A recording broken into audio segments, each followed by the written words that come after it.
Let's get right to it as we move closer and closer to tip-off at 8 Eastern, 7 Central in OKC. Tonight's Game 7, just the 20th in NBA history. The home team has won Game 7 75% of the time.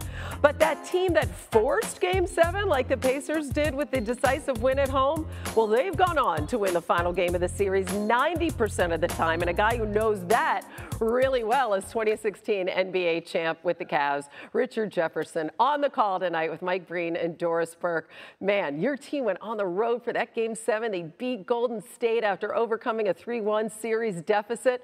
What enabled you guys to go on the road, just like the Pacers are doing tonight, and get that win? Well, it takes a tremendous amount of togetherness. Let me just be honest. People talk about camaraderie. Well, you have to have a mindset of believing that you can do it. Now, I think our paths are different, but when you look at it, oh, look at the steal. Yeah, that was great. But at the end of the day, when you look at this team, and one thing is very similar. Both teams, Indiana and ourselves, we both won a very dominant Game 6 at home. So Indiana is coming into this game with a tremendous amount of confidence. They are playing well. They've already won in the building in Game 1. So this is an OKC team that's been one of the best teams at home we've ever seen. They've been one of the most dominant teams over the course of the season. But you also have an Indiana team that is a tremendous amount of confidence. I would say they're as confident as we were going into Game 7. Yeah, and let's talk about that sort of double-edged sword of being the home team, right? Because obviously there's an advantage. There's also a lot of pressure on the home team in these games and on SGA to cap off that MVP season and their incredible regular season, but coming off 8 turnovers in that loss in Indiana. How should he be approaching this game tonight? There's a calm that you have to have in yourself. And yes, there is an emotional anxiety that people don't understand about. You will go on a roller coaster of down 6, up 6. But if you're the home team, you're going to feed off of your crowd. But let's say you're down 8 with 5 minutes to go. That crowd energy will be anxious energy. So even then, you can't just fully depend on your crowd. You have to have something within yourself that says, hey, we're going to trust the process. We're going to wear them down. So both teams, especially when you look at the way Indiana played, SGA, he's had some up and down games, very consistent MVP, but he's had moments where you saw in last game, the amount of turnovers. Do I believe he will have that amount of turnovers again? No, but I do believe that Indiana is going to pressure him and make him have to make good decisions. Yeah, I mean, 21 steals in that game. That was something else. We saw Rick Carlisle switching up the defense. Who knows what he'll have dialed up again tonight. And then we have Tyrese Halliburton. He was a plus 25 in Game 6, playing with that calf strain. Do you look for him tonight to be more of a scorer or a playmaker to get the Pacers their first title?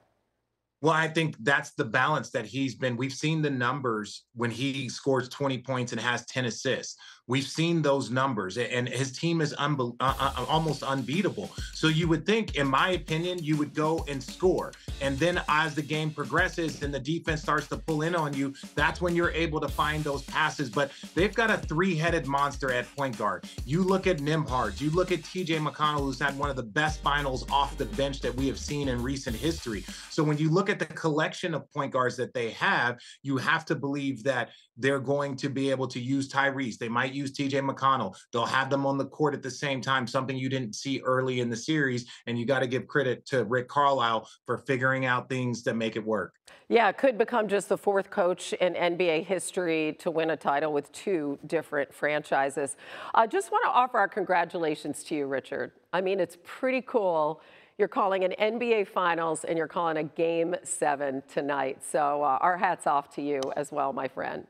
Thank you so much. I appreciate you, Anna. Have a great call tonight. Tip off at 8 Eastern on ABC. Richard Jefferson, thank you. NBA analyst, 2016 NBA champion, Iman Shumpert joins us now. And Iman, you've been here. I mean, this is the first Game 7 since you played in 2016 when LeBron, yourself, the Cavs won that title coming back from a 3-1 deficit. And you took Game 7 on the road at Golden State. What's your enduring memory of what it took to get that done like Indiana's trying to do tonight? one of those out-of-body experiences. We were down big, and we knew we had to get it to, even state. So to get it to a game seven, and then finally see that clock hit zero, there's no better feeling than hoisting your arms up and letting the fatigue sit in that you are exhausted. You have worked hard all year for this, and it's finally over. You got what you needed to get. After that, that's when you see grown men cry. Richard Jefferson was saying, too, that y'all had won Game 6 at home, and you had a lot of confidence going into that Game 7. And we're seeing a similar scenario, right? The Pacers are coming off that blowout win at home. How should they approach this game in this hostile atmosphere tonight?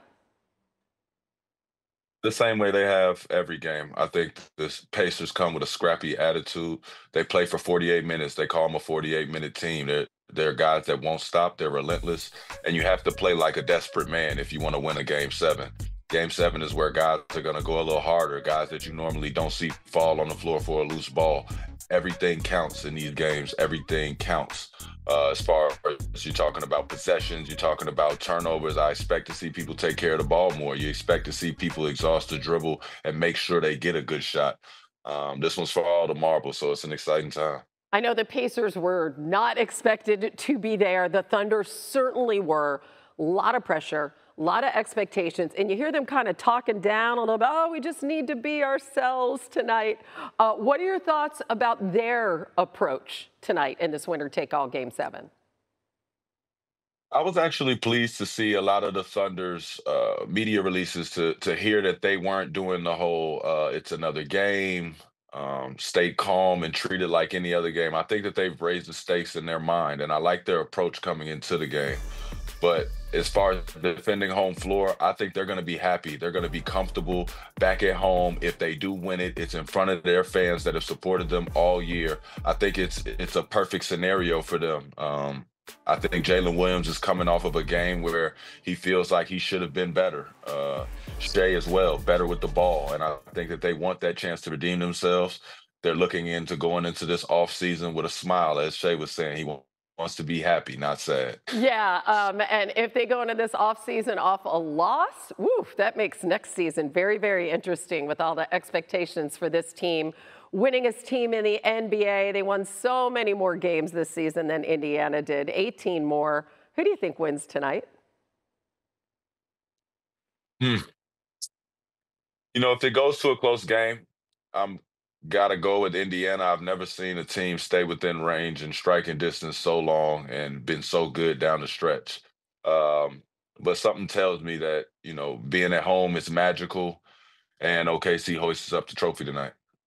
I just want to, if we can lose the graphics at the bottom of the screen for just a second when we go back to our shot of you so people can see what you have on.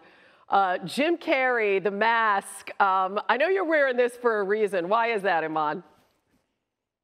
I originally picked OKC to finish this out in 5 games and then in 6 games. And to see the relentless mindset and approach that Rick Carlisle has brought to his ball club, the adjustments that they've made to push it to a game 7. I think that, win or lose, both of these teams have given us everything that we've asked for. Whether people have said the ratings are up or down is out of the window. This is the great finals. Is going to a game 7, and I'm happy about it. I went home to Atlanta to get another suit for this, and I was like, what better shirt than to grab my MASH shirt just for a little ode to Jim Carrey, because him and Rick Carlisle got to be long-lost brothers. Right, the doppelgangers. I love it. I absolutely love it. Iman, can't wait for more of this tonight on Hoopstream, 7:30 Eastern, ahead of Game 7 on ESPN's YouTube channel, Facebook, and the ESPN app. We appreciate you. Thanks.